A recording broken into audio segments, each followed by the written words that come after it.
sky looks like it could snow any second. I doubt it though. And what's going on today? I was interested reading this one. Apparently Amazon is releasing, I guess, a new drone design for its Prime Air delivery. At first I was looking at this as that's a drone. It says here, Amazon reveals a new design for Prime Air's delivery drone. Here's your first look. As they say here, we're now introducing our next generation delivery drone, the MK30, due to come into service in 2024. This drone will be lighter and smaller than the MK27-2, the drone that will be making deliveries in Lockford and College Station. The MK30's increased range, expanded temperature tolerance, safety critical features, and new capability to fly in light rain will enable customers to choose drone delivery more often. That's kind of funny. I thought their other drones would have been able to resist at least a little rain, correct? The noise factor is one thing usually, and they say here, reducing the noise signature of our drones is an important engineering challenge that our team is working on.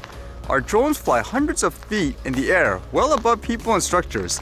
Even when they descend to deliver packages, our drones are generally quieter than a range of sounds you would commonly hear in a typical neighborhood. Still, Prime Air's flight science team has created new custom design propellers that will reduce the MK30's perceived noise by another 25%.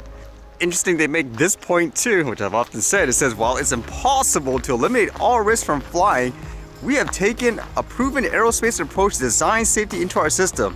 As always, our newest drone will go through rigorous evaluation by national aerospace authorities like the Federal Aviation Administration to prove its safety and reliability. You can't ever guarantee everything to be 100%, especially in these cases it will eventually happen. It's more about, again, how do you deal with the situation, because like here you're gonna have these big drones and so forth flying over people all the time, and all of a sudden now it's okay. Just makes you think again, with everyone who fearmongers recreational drones saying you have to have this over the top regulation because it guarantees it'll never happen. That's so unrealistic. But again, now when you're doing it commercially, I guess it's okay, correct?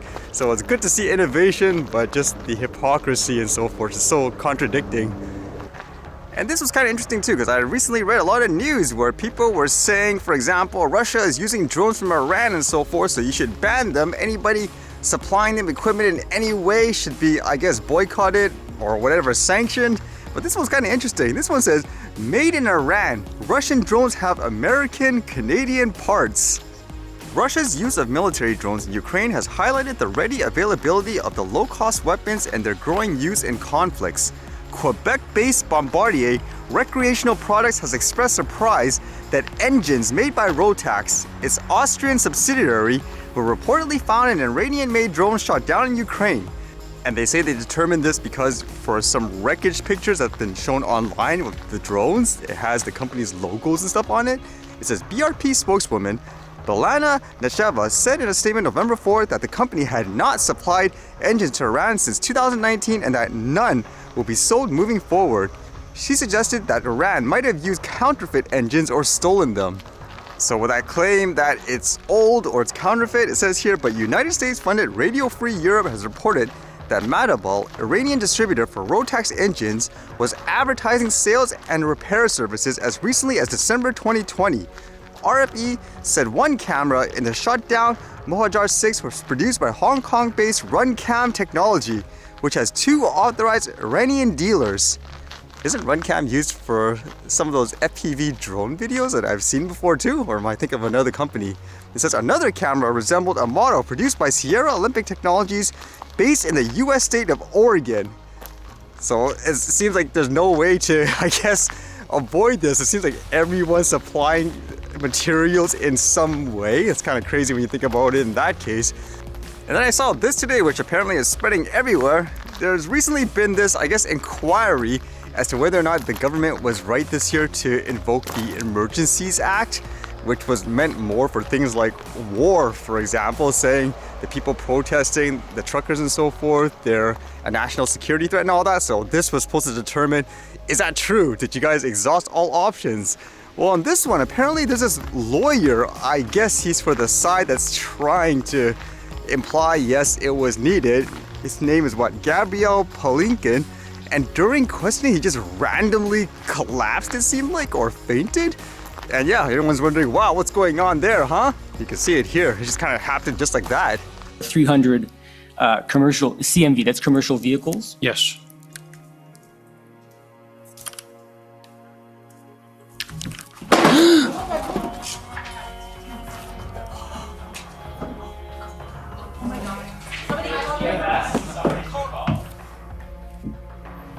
I have been seeing more videos like this, not necessarily in Canada, but in other parts of the world. So I think this is actually the first time something that widely publicized has been shown in this way. And it looked like they tried to cut the feed out right when it happened. Makes you wonder what's going on and whether or not he's okay, huh?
Alright, see you guys later.